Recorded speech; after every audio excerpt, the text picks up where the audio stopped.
Oh, not her using leave-in now. What?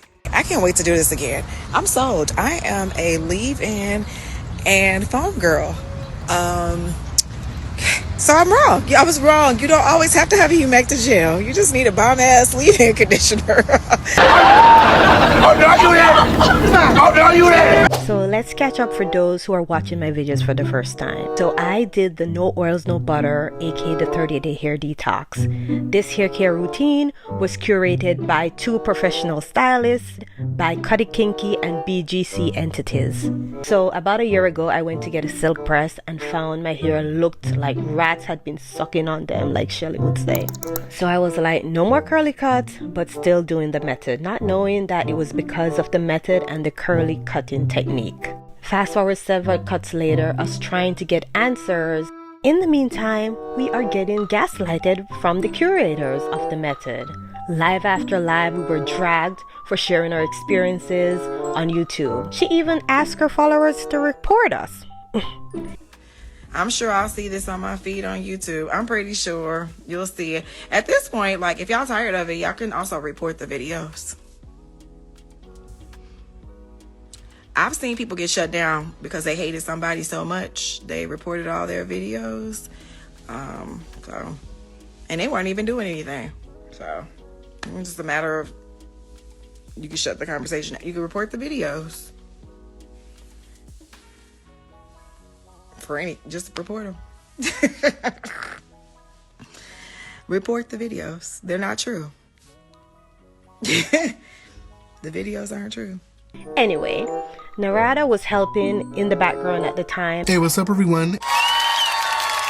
And he gave me a great tip on checking my shed hair, which I did. Not the straw breaking the camel's back. My hair was damaged. I had split ends only referred to in textbook throughout the head of my hair. Cut after cut and treatment after treatment, my hair needed to be shaved to get healthy. And this is what brought us to this big chop of me shaving my head. Rosie, I want to take this opportunity to tell you thank you from the bottom of my heart for being brave enough to be the first one to speak out regarding what was happening to your hair. Without you, countless women, including myself, would still be lost. So I just want to say thank you, my friend. And it goes without saying, you still look beautiful as ever. And here's another friend who had to shave her head due to the no oils and butters method. It's just crazy. Shout out to my beautiful friend Keela. Hey girl, hey. Mwah. Oh, and my bad. This is where she started before she shaved her head. But you know what? She is still hella super sexy fly, and she is rocking the heck out of it. You go, girl. Yep, and you guessed it. Here goes another one. So this is my girl, Simply Tams. Hey, girl, hey. She had to get a big chop, too, and she experienced hair loss from one of the products that was recommended. Say what? Gracious day. I can't seem to grow my hair past the top of my earlobe. This is ghetto. So I'm wrong. Yeah, I was wrong. You don't always have to have a humectant gel. You just need a bomb-ass leave-in conditioner. You just need a bomb-ass leave-in conditioner. Hey y'all, I'm in the process of editing this video, but I had to just pop in because it's so incredibly frustrating to look at all the different individuals and know of all the different individuals whose hair has been impacted. And so although your girl has a silly sense of humor, it's not funny at all to see everyone's hair be so negatively impacted. So to see someone kind of laughing in the last clip and being like, oh, I made a mistake, I was wrong. It's just not that simple, especially when you have all these people who have had to either shave their head or get a big chop as a result of it. It's not okay. I just had to say that. So let's continue on, but it's not okay. So I'm gonna make it short and sweet. My hair got super jacked up from the no oils and butters method, as well as curly cuts, which resulted in, yep, a big chop. Ugh, it's so ridiculous. And some mousse with some hold. Not some mousse with some hold. And actually, you know what? To be quite honest, and as I shared in the email today, I really believe that using the Reckon Acidic Bond for Curls shampoo and conditioner has really been a game changer in my hair. Really. Hope you're on the email list because you know why it's a game changer. Hey friends, okay, all jokes aside, I know you're like, So you said you were gonna let it go, but here you are, yet again. like, what's up with that, sis? All right, so it's hard to fully let it go when this method is still being heavily marketed to people who don't know possibly what's going on. And it's also hard to move on from it when you feel victimized, right? And then you also have some of the curl stylists talking crap about you on the internet because you're speaking out about what happened to your hair because you're trying to ensure it never happens to anyone else. Let me give you an example of exactly what I'm talking about. So I have a question, and I really need people to be honest with me. At what point do we hold our friends accountable for their bullshit? I feel like we're all too old to do certain shit. We just are. And over time, if you fixate on something that hard to where it's stopping you from being productive, stopping your everyday life, you guys, you need to get some help. PTSD, okay? I had to make a comment earlier on an acquaintance of mine, her post. Yep, I know y'all are nosy and you want to know and see all the things. So this is the post that she's referring to where she commented on it and then I commented back. And the crazy thing is, it's like, how are you one of the stylists and you just feel comfortable saying these things as though we should just be okay with what happened? Like, make it make sense. So if you want, pause the video and read what she said and then what I said back to her, just so that you get the full context of the exchange that occurred. And then you can judge for yourself. Is she right? Am I wrong? I don't know. It feels just a little insensitive in my opinion. Leave your thoughts down in the comments. She had something happen to her hair. And instead of suing the people like I think she should have, every time I see a post, it's something negative. If you go look at my page right now and you look at my last several posts, I think you will find something completely different than what she just stated. Because I'm literally just talking about what I'm currently using in my hair to keep it healthy. But if that's negative to her, then so be it. And it just makes my ass itch. Not me getting a visual on that. And so when I asked, are you okay? Because, guys, something that you do over and over again, it's no longer, something that keeps happening. It's a choice. It's a choice to live in negativity. And I asked one of her friends, who's one of my friends, and she was like, we don't all told her the same thing. Okay, so y'all at least being honest with her. How honest are y'all being? I'm not going to stop until someone listens to me. You're in your 50s. Fuck up. Sue them. I'm sorry, if I'm harping on about some shit online for over a fucking year and it's a suable offense, you damn sure believe I'm calling my attorney or a attorney. I need somebody for something, and I need people to make it make sense for me, because it doesn't make sense for me. Why would it make sense for you? Because you didn't go through it. Your hair hasn't been impacted by it. So of course it wouldn't make sense to you.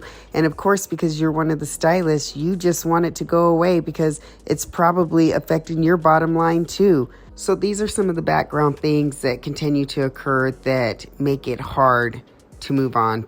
And especially when it comes from someone like this individual, because she's actually one of the few stylists that I respected and felt like I could be vulnerable with, but I no longer feel that way, obviously, after this exchange. Because instead of just calling me, by the way, she has my private number, she chose to do it this way, which I just can't wrap my head around. And when you think about it, I think it's only fair if they're going to continue to promote and heavily market this method that we continue to speak up about it so that we can let our other friends know, hey, what they might be signing up for. I think that's only fair. So just call me the It's hard to move on when you constantly feel like you're still being somewhat gaslit. Like all of a sudden now leave-ins are the best thing since sliced bread. Make it make sense. You've been using foam for years already with no leave-in and said we didn't need anything. What made you want to use a leave-in in the first place? Like, is it because, and I'm just speculating here, but is it because your hair is damaged too? And you're trying to repair it just like we were? But now you're using, which this is what else has me going, because I'm just like, ooh. Now you're taking the remedies that we utilized and found the hard way, when we were desperately trying to figure out how to repair our hair. And at that time, as you recall, we were made fun of for adding back in things like leave-ins and deep conditioners, when all we were really looking for was their help. Now you're taking those remedies and you're utilizing them, which is completely fine because we're not the gatekeeper of products or anything, but you're putting them out there as though you came up with them and that it was your idea to use, let's say, Redken acidic bonding concentrate, which I've been talking about that since last year because that's what I was using to try and repair my damaged hair. And I continue to use it just because it's a great product. But that's the type of stuff right there that just keeps this kind of in rotation, and it's hard to step away from it. As much as I want to, it's hard to step away from it because I feel a sense of responsibility to try and share, like, hey, there's, in my opinion and that of others, there's something severely wrong with the no oils and no butters method, and also curly cuts to some degree. Curly cuts do address split ends, dead ends, old ends, whatever ends need to be addressed, they get addressed. Do they really now? Because there's so many individuals out here who have had the complete opposite experience. Matter of fact, this particular friend right here ended up having to do a big chop as well.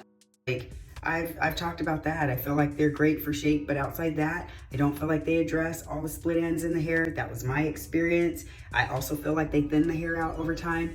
But if you like it, I love it. That's something you want to do. At least you have the information and you can make a more informed decision around your hair and what's best for your head of hair.